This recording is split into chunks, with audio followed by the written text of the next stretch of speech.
Hi friends, നമ്മൾ ഈ ബൈക്കിൻ്റെ ഫ്രണ്ട് ഡിസ്ക് പാഡ് എങ്ങനെയാണ് മാറ്റുക എന്നുള്ളൊരു വീഡിയോ ചെയ്യാൻ പോകുന്നത്. ഓക്കെ, അപ്പം ഈ 12mm ബോൾട്ട് നമുക്ക് അയക്കാം. ഓക്കെ ഓക്കെ അതിനുശേഷം നമുക്ക് ഇതിൻ്റെ ഒരു സ്പീഡോമീറ്ററിൻ്റെ സെൻസർ വരുന്നുണ്ട്, ABS-ൻ്റെ. ആ സെൻസർ നമുക്ക് അയച്ച് വിട്ട് കഴിഞ്ഞാൽ നമുക്ക് വലിയ ഡാമേജ് ഒന്നും പറ്റാതെ നോക്കാം. അതുകൊണ്ട് മാത്രം അടിക്കാമെന്നുള്ളൂ, നിർബന്ധമില്ല. ഓക്കെ, ഈ ഒരു 12mm ഈ 2 ബോൾട്ട് അയച്ചെടുത്ത ശേഷം ഈ ഡിസ്ക് അതേപോലെ പ്ലേറ്റ് നമുക്കിവിടെ ഒരു 5mm എല്ലെങ്കിൽ ബോൾട്ട് വരുന്നുണ്ട്. ആ എല്ലെങ്കിൽ ബോൾട്ട് അതേപോലെ അയച്ചെടുക്കാം. ഈ പാഡ് നമുക്ക് അയച്ചെടുക്കാൻ പറ്റും. ഈ ഒരു പാഡ് കറക്റ്റായിട്ട് മാറുന്ന ടൈം ആയിട്ടുണ്ടല്ലേ. ഈ ഒരു ലൈന് മാഞ്ഞു വരുന്നുണ്ട്, ഒന്നിനകത്ത് പാഡ് ലൈൻ ഒക്കെ കംപ്ലീറ്റ് ആയിട്ട് മാഞ്ഞു വരുന്നുണ്ട്.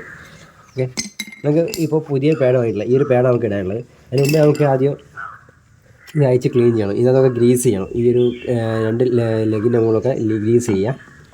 ഓക്കെ, അതിന് മുമ്പ് ഇതൊക്കെ ക്ലീനാക്കി വൃത്തിയാക്കി എടുക്കാം. ഓക്കെ, നമുക്ക് ഈ 2 പിസ്റ്റൺ ആയിരുന്നു. ഈ 2 പിസ്റ്റൺ നമുക്ക് ഉള്ളിലേക്ക് പ്രസ് ചെയ്ത് കയറ്റാനുണ്ട്. ഇത് സ്പാനർ വെച്ച് ഇതുപോലെ ഇങ്ങനെ പ്രസ് ചെയ്ത് ഉള്ളോട് കിട്ടിയാൽ മതി.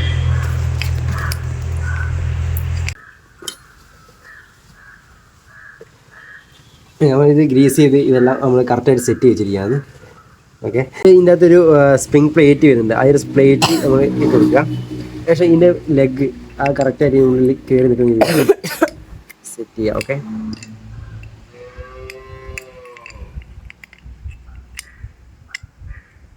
ഇതിന് ശേഷം നമുക്ക് ഈ ഒരു 5mm എല്ലെങ്കിൽ ബോൾട്ട് അതുകൂടി ഈ ഉള്ളിൽ വെച്ച് സെറ്റ് ചെയ്ത് കഴിഞ്ഞാൽ ഓൾമോസ്റ്റ് നമ്മൾ പണി കഴിഞ്ഞു എന്ന് പറയാം. നന്നായി ടൈറ്റ് ചെയ്യാൻ വേണ്ടിയിട്ട് നമുക്ക് വണ്ടിയിൽ സെറ്റ് ചെയ്തതിന് ശേഷം ഒന്ന് ടൈറ്റ് ആക്കിയാൽ മതി. നമുക്ക് പിന്നെ ഈ 2 12mm ബോൾട്ടുകൾ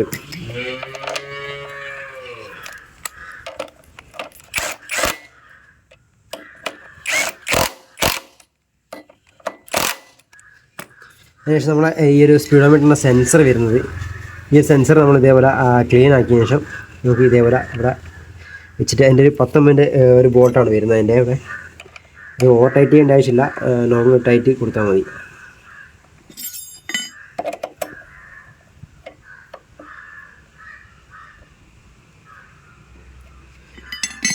ഓക്കെ, അതിനുശേഷം നമ്മൾ ഈ 5mm അല്ലെങ്കിൽ ടൈറ്റ് ചെയ്യാനുണ്ട്.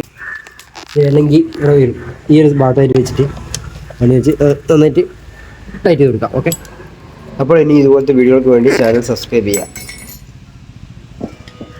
അതിനുശേഷം പെഡൽ കുറവുണ്ടെങ്കിൽ ഓയിൽ നമ്മൾ പമ്പ് ചെയ്ത് കൊടുത്തു കഴിഞ്ഞാൽ ഈ ഒരു പെഡലും നമുക്ക് ഓക്കെ ആയി കിട്ടും.